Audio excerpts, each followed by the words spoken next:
Bapak Ibu sidang jemaat yang terkasih di dalam Tuhan kita Yesus Kristus, selamat pagi, shalom, salam sejahtera untuk kita semua.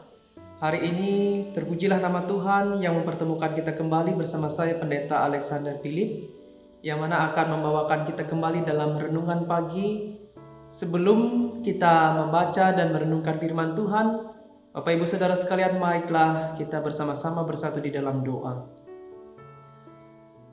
Terpujilah namamu Tuhan, karena begitu besar kasih Tuhan atas hidup kami senantiasa merasakan segala kebaikan-kebaikan dan juga kemurahan Tuhan sampai hari ini.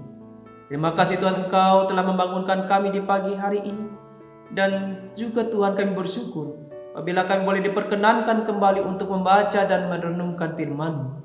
Sebelum kami akan belajar akan kebenaran firman Tuhan dan merenungkannya bersama-sama, biarlah kiranya Tuhan hari ini Engkau perlengkapilah kami dengan hikmat dan tuntunan Roh Kudus-Mu, agar firman-Mu hari ini senantiasa memperkaya iman kami dan membuat kami semakin bijaksana menjalani kehidupan kami di hari-hari ke depan.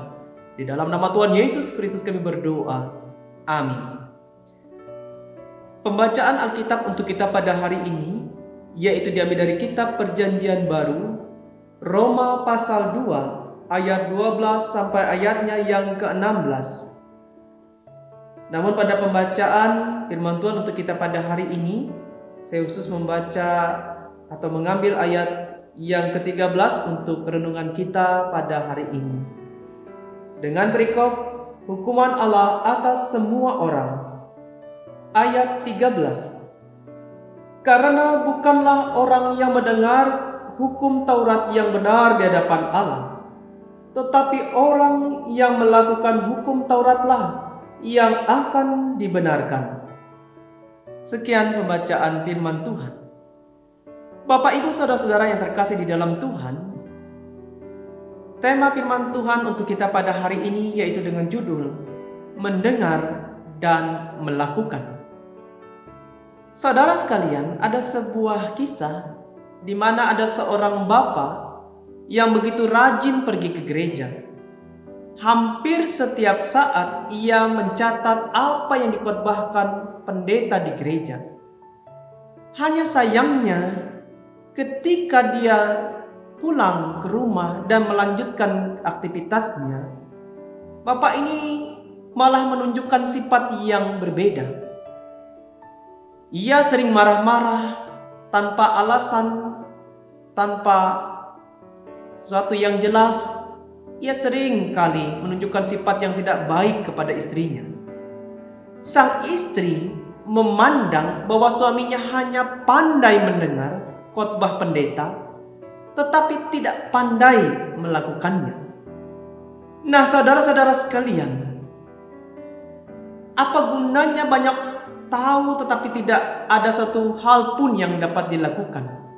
Inilah masalah kebanyakan orang. Tahu tapi tidak melakukan apa yang diketahuinya itu. Jika demikian, pengetahuan pun akan menjadi sia-sia belaka. Bagaimanapun juga orang dinilai bukan dari apa yang diketahuinya, tetapi apa yang telah dilakukannya. Perusahaan akan membayar manajer dengan gaji yang tinggi, bukan karena apa yang diketahuinya, tetapi apa yang telah dilakukannya untuk perusahaan tersebut. Nah, saudara-saudara sekalian, prinsip ini juga berlaku dalam kehidupan rohani. Apa gunanya kita banyak tahu kebenaran Alkitab tetapi tidak melakukan kebenaran? Tahu isi Alkitab tapi tidak melakukannya hanya akan menjadikan kita seperti orang-orang Farisi. Adalah lebih baik tahu satu kebenaran tetapi melakukannya dibandingkan mengerti seluruh isi Alkitab tetapi kita tidak ada yang bisa kita lakukan. Seorang teolog dari Jerman bernama Thomas Kempis, ia pernah mengatakan, pada hari penghakiman tidak akan ditanyakan apa yang sudah kita baca, tetapi apa yang sudah kita lakukan. Nah, saudara-saudara sekalian, melewati firman Tuhan berpadanan dengan apa yang saya sampaikan tadi, Paulus menuliskan surat khusus kepada jemaat yang ada di Roma. Pada Roma pasal 2 ayat 1 sampai ayatnya yang ke-16 dan khususnya Kita lihat pada ayatnya yang ke-13, yaitu dengan tujuan agar jemaat di Roma sadar dan tidak boleh saling menganggap lebih baik daripada yang lain. Karena semua orang telah berdosa dan sama di hadapan Allah. Dan ia tidak memandang siapapun dari mana sukunya, serta menyadarkan bahwa jika dibenarkan pun itu semata-mata karena hanya anugerah Tuhan. Saudara-saudara sekalian, Paulus juga menekankan bahwa sesungguhnya Tuhan tidak membenarkan orang hanya karena ia telah mendengarkan hukum Taurat, melainkan orang-orang yang melakukan hukum Tauratlah yang dibenarkan oleh dia. Saudara-saudara sekalian, hal ini juga berpadanan juga dengan kehidupan Yesus di bumi. Tuhan Yesus pernah berkata, bukan setiap orang yang berseru kepadaku Tuhan, Tuhan, yang akan masuk dalam kerajaan surga, melainkan dia yang melakukan kehendak Bapakku yang di surga, dalam Matius pasal 7 ayatnya yang ke-21. Memang pertama-tama kita diselamatkan oleh iman, tetapi iman selanjutnya mestinya kita nyatakan melalui perbuatan. Nah, saudara-saudara sekalian, tanpanya iman menjadi perbuatan yang tidak ada artinya. Iman menjadi barang mati, tidak berdaya guna dan menyelamatkan kalau kita tidak melakukannya.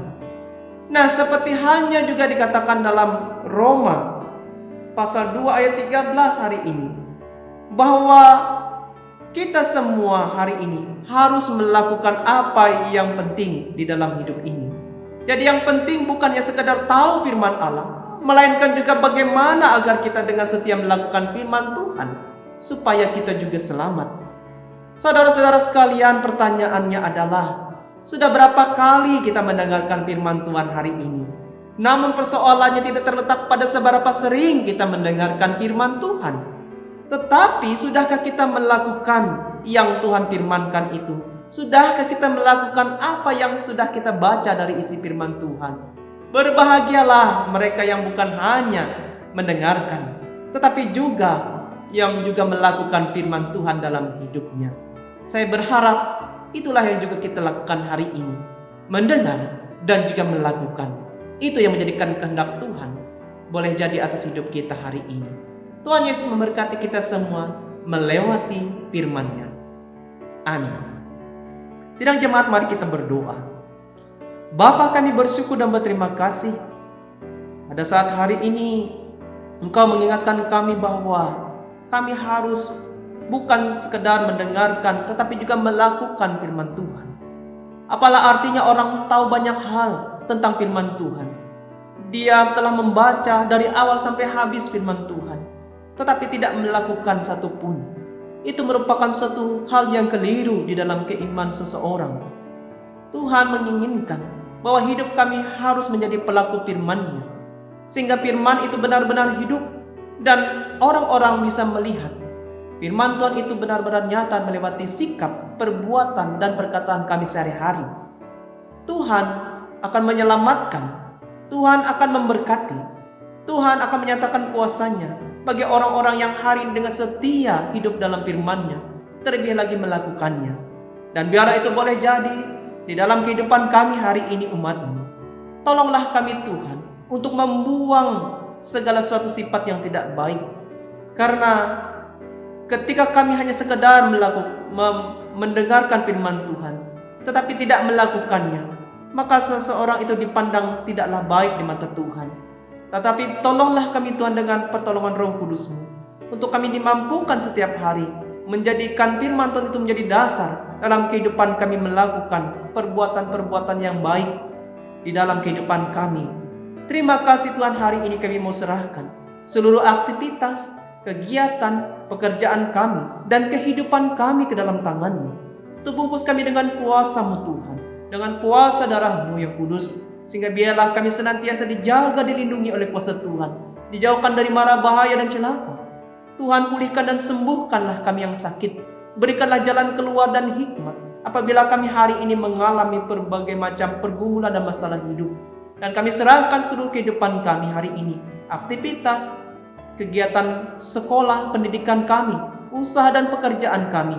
Biarlah dengan hikmat, kepintaran, kepandaian, kuasa Roh Kudus Tuhan memampukan kami untuk senantiasa dengan tekun menjalankan aktivitas kami tersebut dengan baik, sehingga kami boleh menjadi orang-orang yang berhasil, menjadi orang-orang yang beruntung, dan diberkati Tuhan dengan rezeki yang berlimpah, sehingga biarlah nama Tuhan dimuliakan melewati setiap kehidupan kami.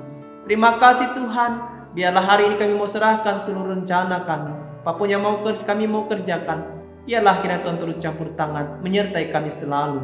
Dan seluruh doa dan permohonan kami hari ini Tuhan, kami serahkan hanya di dalam nama Yesus Kristus, Tuhan dan Juru Selamat kami yang hidup, Yesus Kristus.